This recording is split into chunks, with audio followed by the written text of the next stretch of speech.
Bună, dragii mei! Bine ați venit la Taroterapia! Astăzi vom face o citire pentru cei dintre voi care sunt într-o anumită conexiune sau care sunt interesați de cineva anume. Ce se poate întâmpla între tine și persoana care te interesează în perioada următoare.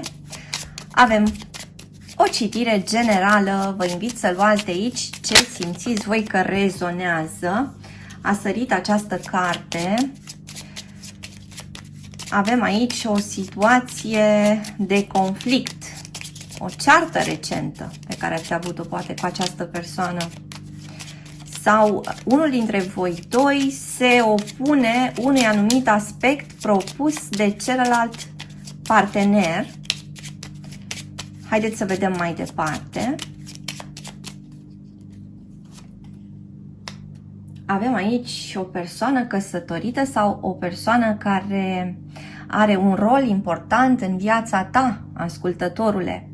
Vorbim aici despre o relație care are un impact profund atât asupra ta cât și asupra acestei persoane. Haideți să explorăm mai departe.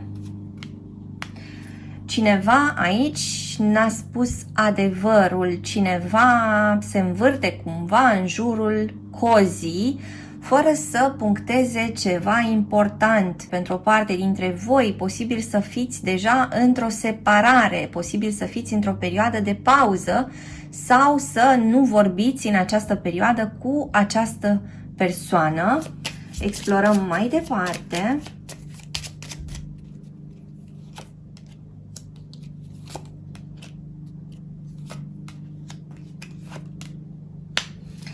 Energia masculină din această citire are această carte a tristeții. Așadar, bărbatul sau energia masculină care resimte foarte multă tristețe în legătură cu un anumit mesaj sau în legătură cu o anumită discuție pe care voi doi ați avut-o.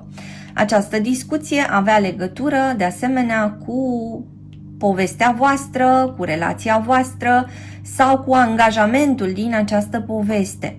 Energia masculină cere ajutorul unei persoane ceva mai în vârstă sau cere ceva îndrumare specializată. Avem aici o persoană care caută în perioada următoare niște soluții pornind de la niște îndrumări, iar aceste îndrumări pot veni prin intermediul unei persoane, spuneam, mai în vârstă sau poate de la cineva într-un semn de pământ, Capricorn sau Taur sau Fecioară. Haideți să vedem mai departe.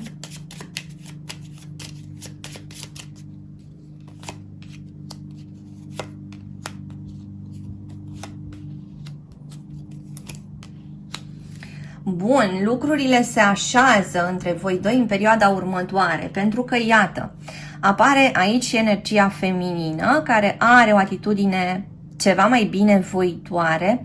Între cele două persoane se discută despre o plecare, despre o călătorie, despre o vacanță, în alte cazuri, și există posibilitatea ca lucrurile să fie reluate între voi doi sau să fie îmbunătățite. Așadar, pare că situația voastră merge către un orizont ceva mai bun. Haideți să explorăm în continuare care este energia părții masculine din această citire. Și a căzut această carte, iată din nou o persoană dintr-un semn de pământ sau cu un ascendent într-un semn de pământ. Haideți să vedem bărbatul sau energia masculină din această citire. Ce ar putea să facă sau ce apare în legătură cu el? Și avem aici o situație dificilă prin care această persoană trece. Această persoană a pierdut ceva sau a pierdut pe cineva. Această persoană trece printr-o perioadă de transformare profundă. are foarte multe temeri pentru ceea ce urmează, dar în același timp se pregătește suficient de mult astfel încât să poată face față greutăților. Energia masculină resimte această greutate din povestea voastră, din conexiunea voastră. Nu se simte deloc la locul său această persoană. Haideți să vedem ce a mai căzut aici. Avem o persoană care se grăbește către tine și o persoană care s-ar putea să aibă o atitudine destul de iritată și care caută un răspuns urgent. S-ar putea să te trezești cu un telefon sau cu niște mesaje în care ți se cer niște explicații. Haideți să vedem pentru energia feminină ce apare aici. Energia feminină care, foarte interesant, stă pe gânduri, energia feminină care și-a luat o pauză sau o anumită distanță, energia feminină de asemenea care a investit foarte mult în ultima perioadă, pentru că avem energia monedelor, și care în același timp e foarte aproape de împlinirea unui vis sau de împlinirea unei dorințe. Apar aici interacțiuni dintre persoane în semne de apă cu persoane în semne de pământ. Mai avem de asemenea aici pe cineva în Scorpion, avem pe cineva de asemenea în Berbec sau în Săgetător. Așadar, energia masculină care se simte învinsă, care se simte exclusă, care simte că a pierdut foarte mult teren și spuneam că trece printr-o transformare foarte mare. Haideți să vedem mai departe ce ar putea să apară în urma acestei transformări. O atitudine ceva mai caldă, o atitudine iubitoare. Avem de asemenea o persoană care se simte trădată, abandonată, mințită și care vrea cât de repede să clarifice, spuneam, energia masculină, da, din această conexiune, va cere niște explicații și va dori să discute foarte mult pe o anumită temă. Simt de asemenea aici că vorbim despre două persoane care au avut o neînțelegere majoră în ultimele luni și cumva această discuție vine să clarifice niște aspecte în legătură cu acea neînțelegere. Mai departe, iată energia turnului, roata norocului și Marea Preoteasă. Avem 3 arcane majore.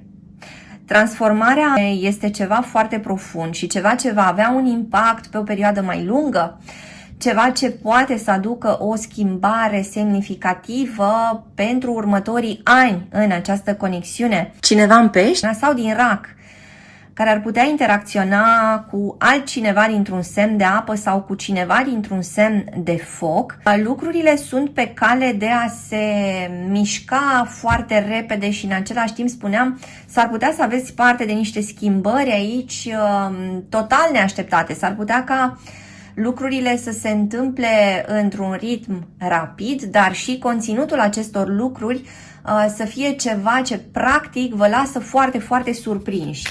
Haideți să vedem ce se așează în urma acestor modificări foarte mari. Ce se așează și ce apare între tine și această persoană. În anumite cazuri simt că în urma acestor confruntări, în urma acestei perioade pline de evenimente, pentru unii dintre voi care au luptat foarte mult și au ajuns la concluzia că această relație nu duce nicăieri, s-ar putea să aveți parte de o încheiere, s-ar putea să aveți parte de o concluzie, s-ar putea să aveți parte aici de o discuție care să pună lucrurile la punct și care să vă permită să vă desprindeți de această persoană în pace. În anumite cazuri, mai simt de asemenea că unii dintre voi vor alege să rămână amici cu această persoană, așadar nu să rupă de tot conexiunea, ci să rămână într-o relație cât de cât apropiată cu această persoană, păstrând-o cumva în viața voastră. Ce mai observ aici de asemenea este că alții dintre voi, în schimb, s-ar putea să aibă o propunere foarte serioasă venită în urma acestor schimbări. Și propunerea se referă la a face împreună o familie sau a pune cuplul vostru pe o bază mult mai stabilă, a face planuri de viitor, planuri serioase, ai implica și pe ceilalți, așadar, familiile voastre, prietenii voștri, da? Simt că vă puteți așeza o parte dintre voi împreună cu această persoană într-un context favorabil, într-un context lărgit, într-un context care, spuneam, a fost foarte, foarte dorit de tine, ascultătorule. A fost ceva ce tu ți-ai închipuit și ceva ce poate nici măcar nu vedeai ca venind în perioada următoare. Așadar, în perioada următoare ne așteptăm ca lucrurile să se miște mult și să se miște destul de repede, iar ceea ce urmează are un impact major.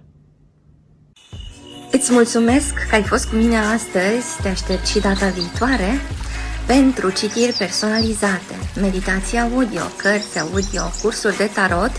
Te aștept pe site-ul www.taroterapia.ro. Abonează-te, dă un like și lasă un comentariu dacă ți-a plăcut acest video, iar până data viitoare să ai grijă de tine.